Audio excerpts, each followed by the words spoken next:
Nakakagulat, ito na yung pambayad ng 4-piece. Maynila sa payment na Meralco. Tignan mo sa sobrang higpit ni Mrs. Nakakagulat, naka-stapler pa to.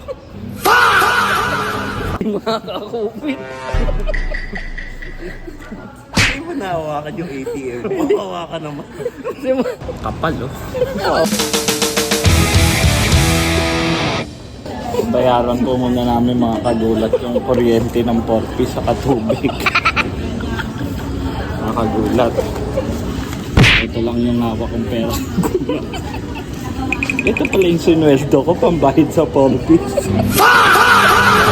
Kapal oh. Sana all 4-piece. Kapal oh.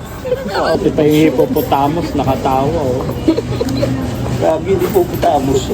Sila Hindi pa 56 ang meter. 55, 56. Sila yun pala. Sila yun pala. Ito na lang po natira sa sahod. Wow! 56.25. What? Bayad na po yung bills ng 4-piece. Kapal oh. A few moments later. 4-piece yung Meralco bills ko saka yung Maynila na po.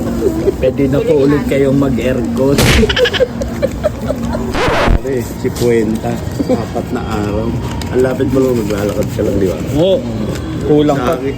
Kulang pa ito pang yosin mo po. Ibabalik mo ba yung sukli? Hahanapin to ni Commander. Kaya ibinalik ko sa sobre. Ayan. Naka-vlog yan. Alam ni Mrs. ang serial number ng sukli ng 56.25. Ang daming Toyota rito. Sa sobrang walang customer po, dito po yung mga taga-Toyota. Nasa main square. Gusto na raw po maranasan ni Kuya Toño mag-CR sa aircon. Ayan po. Isa ka ba naman nakakita ng CR, may tayo pero walang tao. May multo.